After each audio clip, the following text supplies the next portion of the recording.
ये जो 9 मई के में मुलव्वस अफराद के खिलाफ केसेस चल रहे थे, उनके हवाले से आपके पास क्या अपडेट्स हैं? 17 मिलिट्री कोर्ट्स ने काम शुरू कर दिया है और उनमें 170 लोगों का ट्रायल शुरू हो गया है। लेकिन ये कानूनी तौर पर काफी नहीं है और मुझे लगता है कि पीटीआई की जो मरकजी क़यादत है उसमें से काफी लोग इसमें आ जाएंगे और उनको लिए खुद को बचाना मुश्किल हो जाएगा। अगले 3 से 4 हफ्तों में इमरान खान को मिलिट्री कोर्ट में बुला लिया जाएगा। जनाब फैज हमीद साहब के हवाले से वो सियासत और मीडिया का बड़ा मरकज बने हुए हैं। आपने देखा कि फैज साहब की सरगर्मियां बहुत महदूद हैं इस वक्त। उनकी निस्बत बाजवा साहब की सरगर्मियां बहुत ज्यादा हैं। इदारा जो है वो जनाब फैज हमीद के तजर्बा से फायदा उठा रहा है।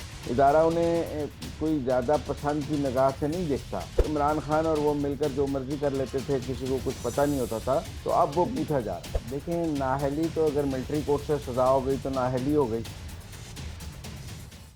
अस्सलाम वालेकुम, मुझे कहते हैं सोबिया अशरफ और आप देख रहे हैं प्रोग्राम अंदर की बात मुजम्मिल सहरवर्दी और इसार राना के साथ। आज इसार राना साहब अपनी किसी जाती मसरूफियात की वजह से आज हमारे साथ नहीं है, लेकिन मुजम्मिल साहब हमारे साथ आज मौजूद हैं। उनसे आज हम अंदर की खबरें जो है वो जानेंगे। अस्सलाम वालेकुम मुजम्मिल साहब। अस्सलाम वालेकुम जी, क्या हाल है आपके? ठीक ठाक हैं आप? अल्लाह का शुक्र। अच्छा मुजम्मिल साहब ये बताएं कि ये जो मिलिट्री कोर्ट्स में ये जो 9 मई के में मुलव्वस अफराद के खिलाफ केसेस चल रहे थे, उनके हवाले से आपके पास क्या अपडेट्स हैं? क्या इसमें पेशरफ्त हो रही है? पाकिस्तान में 17 मिलिट्री कोर्ट्स ने काम शुरू कर दिया है और उनमें 170 के करीब मुल्जमान का ट्रायल शुरू है। 17 मिलिट्री कोर्ट्स और 170 मुल्जमान जो पकड़े गए थे 9 मई के हवाले से मुख्तलिफ शहरों में, लाहौर में, फैसलाबाद में, पिंडी में, प्यारसदा में, कराची में, हर जगह जहां हम्म, जहां ये वाकया हुआ, 17 मिलिट्री कोर्ट्स ने काम शुरू कर दिया है और उनमें 170 लोगों का ट्रायल शुरू हो गया है। लेकिन लोग ये पूछ रहे हैं कि क्या ये तो छोटे कारकुनों का ट्रायल है जो हम्म, वहां पर गए, तो असल बड़े लोगों का ट्रायल कब होगा? ये बड़ा जी जी। दिलचस्प सवाल है कि क्या मिलिट्री कोर्ट से सिर्फ उन छोटे कारकुनों को ही सजाएं मिलेंगी जो वहां पर मौजूद थे और जिन्होंने किया, और हम्म, उनको सजा नहीं मिलेगी, या उनका ट्रायल नहीं होगा जिन्होंने इनको भेजा या जिन्होंने मास्टर प्लानिंग की? अब कोर कमांडर कॉन्फ्रेंस का जो एलामिया है उसमें तो कहा गया है कि मास्टर माइंड और बैटर्स को भी सजा मिलेगी। फिर हम्म, कौमी असम्बली और सेनेट की जो करारदादें हैं उसमें भी कहा गया है। जहां तक मेरी मालूमात हैं वो ये है कि ये ट्रायल शुरू किए गए हैं। इन ट्रायल्स में अब मुल्जमान से पूछा जाएगा कि जब उनकी गवाहियां होंगी कि भाई आपको किसने भेजा, जब वो कहेंगे कि हमें इमरान खान ने भेजा, हमें एजाज चौधरी ने भेजा, हमें यास्मीन राशिद ने भेजा, हमें मुराद हम्म, सईद ने भेजा, हमें फलां ने भेजा, जिस जिसका नाम ये लोग लेंगे हम्म, उसको मिलिट्री कोर्ट में बुलाया जाएगा और उसका भी ट्रायल किया जाएगा। हम्म, तो जब ये ट्रायल अब शुरू हो गए हैं, अब वहाँ मुल्जमान के बयान और उन पर जिरा होगी, उसमें वो जिसका बताएंगे कि जी हमने फलां के कहने पे ये किया है। अभी आपने वीडियोस देखी होंगी हाशिर खान और दूसरों लोगों की, जो 9 मई के मुल्जमान पकड़े गए हैं, वो अपनी जी जी। वीडियोस में इमरान खान का नाम ले रहे हैं। लेकिन ये हम्म, कानूनी तौर पर काफी नहीं है।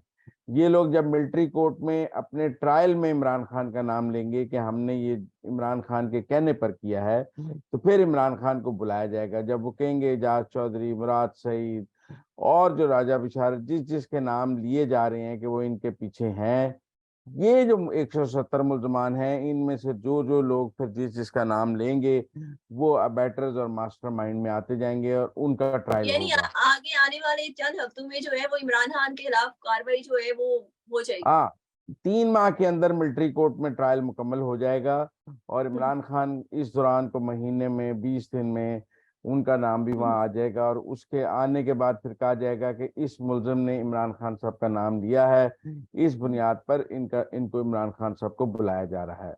या क्या हो रहा है, अगर कोई मुलजिम उनका नाम नहीं लेता फिर उनको नहीं बुलाया जाएगा। अगर मुल्जमान उनका नाम लेते हैं या वो जिसका भी नाम लेते हैं, उनको मिलिट्री कोर्ट में साथ बुला लिया जाएगा। ये सादा सी हिकमत अमली है। ये हिकमत अमली कोर कमांडर कॉन्फ्रेंस के एलामिये, कौमी असम्बली और सेनेट की करारदादों के मुताबिक है कि कानून के दायरे में उनको ऐसे ही बुलाया जा सकता है कि जब कोई कहे कि हमने उनके कहने पे किया है।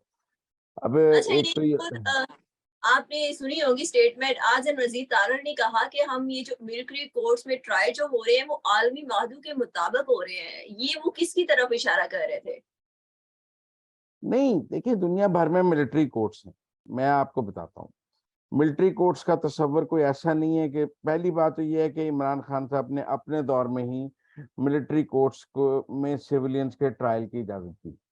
अब जब वो दे रहे थे तो उन्हें नहीं पता था कि जो है एक दिन उनका अपना ट्रायल भी मिलिट्री कोर्ट में पहुंच जाएगा। कहते हैं ना, आप गड़ा किसी के लिए खोदें आपके लिए हो जाता है, लेकिन और सिर्फ मुज़म्मिल साहब, नाज़रीन। मैं आपको याद करा दूं, कल उन्हीं की अप्रूवल दिए हुए एक केस के जो मुलजिम थे वो हसन अस्करी साहब, कल वो रिहा हो गए हैं। उनका मिलिट्री तीन कोर्ट में साल जो है बाद, वो ट्रायल किया गया, हाँ, 3 तीन बाद वो तीन घर तीन वापस साल आ गए। कैद हुई और बाकी कैद अब देखिए मैं बताता हूँ, जिन कंट्रीज में सिविलियंस को मिलिट्री कोर्ट में ट्रायल किया गया है उनमें Argentina, Israel, Turkey, Thailand, China, Indonesia, Kuwait, Sri Lanka, Mali, Lebanon, Malaysia, Russia, Iran, India.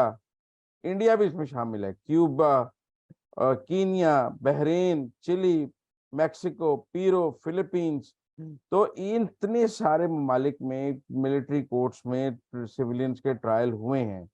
इसलिए ये कोई दुनिया ऐसा नहीं कहेगी कि सिर्फ पाकिस्तान में मिलिट्री कोर्ट्स में सिविलियंस के ट्रायल हो रहे हैं तो दुनिया में कहीं भी नहीं हो रहा, तो आपके मुल्क में क्यों हो रहा है। इसलिए एक लंबी लिस्ट है जहां पर सिविलियंस को मिलिट्री कोर्ट्स में ऐसे मामलात में जो इंटेलिजेंस से रिलेटेड हो, जो मुल्की दफा से रिलेटेड हो, वहां पे उनका ट्रायल किया जाता है। बहरहाल अब ये मिलिट्री कोर्ट्स ने काम शुरू कर दिया है। अब ये घंटी किस किस के गले में बांधी जाती है और कौन कौन इसकी जद में आता है, इस हवाले से अगले 3 हफ्ते बहुत अहम होंगे। और मुझे लगता है कि पीटीआई की जो मरकजी क्यादत है उसमें से काफी लोग इसमें आ जाएंगे और उनको लिए खुद को बचाना मुश्किल हो जाएगा, क्योंकि उनके खिलाफ जिस तरह जुल्फकार अली भुट्टो के खिलाफ वादा माफ गवाह बन गए थे, तो उन गवाहों की वजह से भुट्टो को फांसी हो गई थी। इसी तरह जब इमरान खान के खिलाफ भी लोग गवाही देने लग जाएंगे कि हमने ये काम इमरान खान के कहने पे किया है, तो फिर उसकी वजह से इमरान खान साहब भी इसकी जद में आ जाएंगे कि अगर उनके अपने लोग ही उनके खिलाफ गवाही देने लग जाएं। तो इसलिए ये अब इंटरेस्टिंग है अगले और तीन मुज़म्मिल साहब, हफ्ते और छोटी-छोटी गलतियों के अलावा किसी बड़े बंदे की गवाही की भी ज़रूरत पड़ेगी। लेकिन ये अभी जो गिरफ्तार हैं वो तो ये बताएंगे कि उन्हें किसने कहा है। ठीक है ना।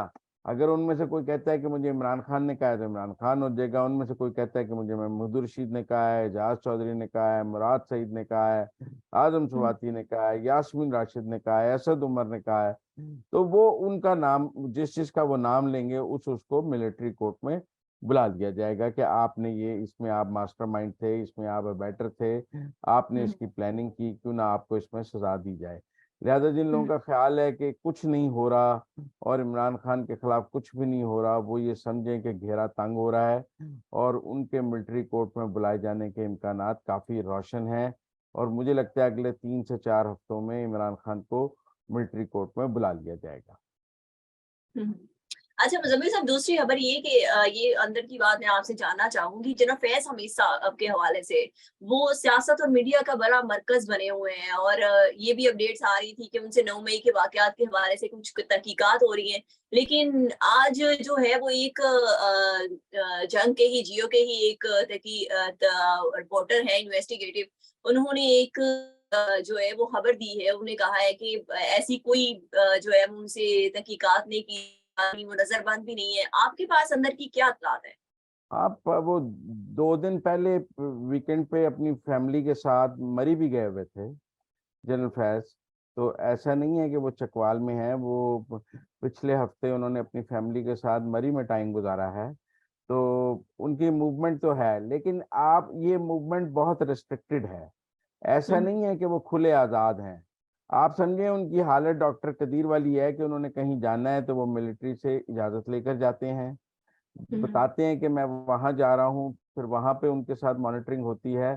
लेकिन उनको बिल्कुल बंद भी नहीं किया गया, लेकिन बिल्कुल खुला भी नहीं छोड़ा गया। वो आर्मी की सर्वेलेंस में हैं और आर्मी की सर्वेलेंस में ही रह रहे हैं। अगर उन्होंने कहीं जाना होता है तो वो उसके लिए बाकायदा परमिशन लेते हैं। कोई मीडिया इंटरेक्शन नहीं कर सकते, कोई पॉलिटिकल मुलाकात नहीं कर सकते, कोई और एक्टिविटी नहीं कर सकते, किसी से राब्ता नहीं कर सकते। इसीलिए आपने देखा कि फैज साहब की सरगर्मियां बहुत महदूद हैं इस वक्त। उनकी निस्बत बाजवा साहब की सरगर्मियां बहुत ज्यादा हैं। खैर साहब मुल्क से बाहर भी उतनी आज़ादी से आसानी से नहीं जा सकते जिस तरह बाजवा साहब फिर रहे हैं, तो इसलिए सूरत हाल फर्क है। वो अंडर इन्वेस्टिगेशन है या नहीं है, अंडर सर्विलेंस जरूर है। उनके ऊपर जो नजर है वो 24 घंटे रखी गई है और उनको कोई खुला भी नहीं छोड़ा गया। तो लिहाजा अच्छा, ये मैं जो कहा जा रहा था, ये भी कुछ अपडेट्स थी कि कोर कमांडर जो लाहौर के सलमान गनी साहब और जनरल फैज हमीद ये एक ही पेज के थे, ऐसा है मुजम्मिल एक साहब? एक एक ही सोच के हामिल थे और हम्म, एक ही सोच के हामिल थे, और जो लोग भी एक ही सोच के हामिल थे वो सब मुश्किल में हैं। और फौज के अंदर भी एक बड़ा जो है वो ऑपरेशन क्लीन अप हो रहा है, और उसमें हम्म, ऐसे लोग जो डिसिप्लिन की खिलाफ वर्जी या जो मिलिट्री कमांड से अलग सोच रख के उसको करते हैं, उनका भी कोर्ट मार्शल का एक अमल जारी है, लेकिन उनके नाम सामने नहीं आए। लेकिन एक ज्यादा लोगों का, मतलब मैं ये कह सकता हूँ कि 40-50 लोगों का ऊपर कोर्ट मार्शल और डिसिप्लिनरी कार्रवाई भी फौज के अंदर शुरू है, मिलिट्री कोर्ट्स में ट्रायल के अलावा। मिलिट्री कोर्स के ट्रायल के अलावा। अच्छा मुजम्मिल साहब, एक और भी क्यासराई की जा रही है, कहा जा रहा है कि इदारा जो है वो जनरल फैज हमीद के तजर्बात से फायदा उठा रहा है। नहीं, मेरे ख्याल में तजर्बात से तो फायदा नहीं उठा रहा, लेकिन आप जिस तरफ रेफर कर रही हैं बहुत सारी गुफ्तगू उन्होंने की हुई है। मतलब बाजवा साहब उन्हें इस्तेमाल करते थे दुबई में इंडिया से बात करने के लिए भी, अमेरिका से बात करने के लिए भी। हम्म, तो उसमें उनके पास जो इनपुट है कि उन्होंने किससे क्या बात की है, वो जरूर उनसे लिया जा रहा है, क्योंकि उन्होंने कोई जाती बात तो की नहीं हुई और उसमें बहुत सारी चीजों के नोट्स अवेलेबल भी नहीं है। इसलिए हम्म, उनको उनसे वो इनपुट लिया जा रहा है और उनको उसमें कहा जा रहा है कि आप बताएं कि आपने कहाँ क्या बात की है, और अगर किसी जगह साथ भी ले जाना पड़ा है कि ताकि सामने बात हो जाए तो वो है। लेकिन कोई हम्म, ऐसा नहीं है कि इदारा उनकी सलाहियतों का मोतरफ है और इदारा उनको बड़ा आइकॉन की तरह देखता है। इदारा उन्हें कोई ज्यादा पसंद की निगाह से नहीं देखता, लेकिन अब हम्म, जो इदारे की ज़रूरियात हैं, as ex D G ISI उन्होंने जो काम किए हैं और उनकी अगर कोई नोट्स अवेलेबल नहीं है तो उनसे ज़रूर पूछा जा रहा है और उन्हें कहा जा रहा है कि आप सूरत हाल भी सामने लाएं और इसको बताएं भी और इसको ताउन भी करें। इसमें मतलब उन्होंने दुबई में जो इंडिया से मुज़ाकरात किए हैं उस हवाले से काफ़ी एम्बिगुइटी है, वो उनसे पूछा जा रहा है। फिर और भी हम्म, जो उन्होंने अफगानिस्तान में जो कुछ किया है उस पर भी उनसे पूछा जा रहा है। उस वक्त तो वो और इमरान खान और वो मिलकर जो मर्जी कर लेते थे, किसी को कुछ पता नहीं होता था, तो अब वो हम्म। पूछा जा रहा अच्छा मुजम्मिल साहब, एक आखिरी सवाल मैं आपसे पूछना चाह रही थी कि है। ये बताएं कि क्या इलेक्शन से पहले इमरान खान और बुशरा बीबी जो है वो इमरान खान नेहल होके वो जेल में चले जाएंगे? ये भी कुछ इतलात आ रही हैं, सलीम साफी साहब ने भी कहा है। देखिए, नाअहली तो अगर मिलिट्री कोर्ट से सजा हो गई तो नाअहली हो गई, ठीक है ना, और उसकी अपील आर्मी चीफ के पास है और आर्मी चीफ अगर अपील में सजा मुअत्तल नहीं करते तो सजा बरकरार रहेगी। हम्म, तो इसलिए एक दफा अगर आर्मी को मिलिट्री कोर्ट से या तोशा खाना से सजा हो गई तो फिर नाअहली होगी। लेकिन मैं समझता हूँ कि इमरान खान का केस नाअहली से आगे जा चुका है। ये मामला हम्म, सिर्फ नाअहली तक नहीं है, उनके हवाले से इदारा जो है वो सिर्फ नाअहली पर इक्तफा नहीं करेगा। वो सिर्फ नवाज शरीफ की नाअहली पर इक्तफा हो गया था और उन्होंने कहा था हमारा गुस्सा उतर गया और उससे ज्यादा नहीं किया।